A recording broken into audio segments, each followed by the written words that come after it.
మీకోసమే ఎదురు చూస్తాండా. రాజన్న ఇంటి మీద పడింది మావాడే అని ఇంతవరకు మాకు మాత్రమే తెలుసు. ఇప్పుడు మీరు అరెస్ట్ చేస్తే ఈ లోకం మొత్తానికే తెలిసిపోతుంది.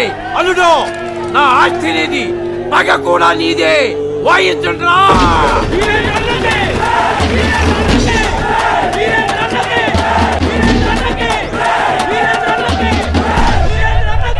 సార్ రండి సార్, రండి.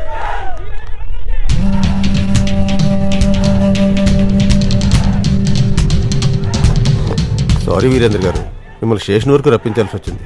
ఈయన మరీ పట్టుబడుతుంటాను అన్నట్టు. ఈయన రాజన్న తమ్ముడు, సిటీలో పోలీస్ అంటగా, వేషాలు కూడా బాగేస్తావంట.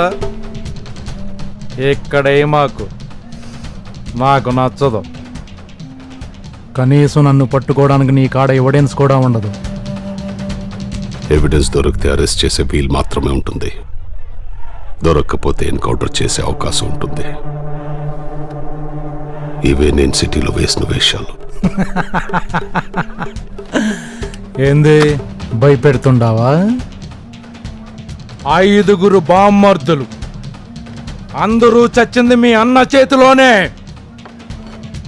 దీని మీద ఓ మూర బారుంటది. మీ అన్న కడుపులో ఒక్కొక్క బామ్మర్ది పేరు చెప్పి కస కస కస 6 పోట్లు పడిచినా. 6 పోటు. మళ్ళీ చెప్పు. కస కస కస 6 పోట్లు పడిచా. పడతావేంటి? ఏ పడవకూడదా? అన్న మీద అటాక్ జరిగింది. ఏంటి గన్నతోనా?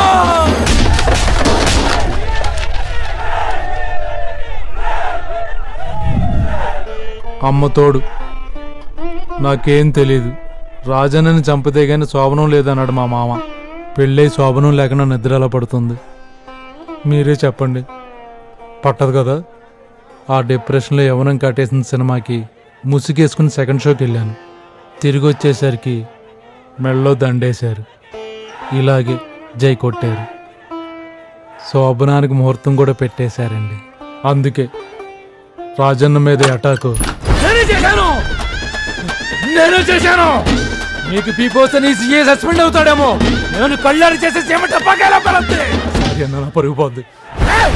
కొడితే ఏరుకోవడానికి ఎముకలు కూడా మిగలవు. కాడి చెట్టు అనుకుంటున్నావేమో. మొక్కను బాబు, మొక్కను. అమ్మ తలుపుయ్యాలి. ఏందన్నా ఆ రాజంగ తమ్ముడిని చంపడానికి ఈయన ప్లాన్ చేసినావేంది? నీకు అలా అర్థమైందా? అదే పనిలో ఉన్నాను. వెయిట్ చేస్తండి. ఫ్యాక్షన్ లెటర్ని బిల్డప్ ఇచ్చాను కదా సార్, కొంచెం మేనేజ్ చేయాలి. నాకు ఈ అటాక్కి సంబంధం లేదని తెలిస్తే మా మామ ప్రకాష్ నీకోసం వెయిట్ చేస్తున్నాను రా. సార్ ఫోరెన్సిక్ రిపోర్ట్ వాడింది మాత్రం హ్యాండ్ గన్స్. సైలెన్సర్స్ కూడా ఉన్నాయి. Very advanced weapons. హైదరాబాద్ లో దొరకడం చాలా కష్టం. అలాంటి వీళ్ల చేతుల్లో దొరకడం ఆల్మోస్ట్ ఇంపాసిబుల్. ఎవరు సార్ ఇండియా డెవలప్డ్ కంట్రీ కాదన్నది?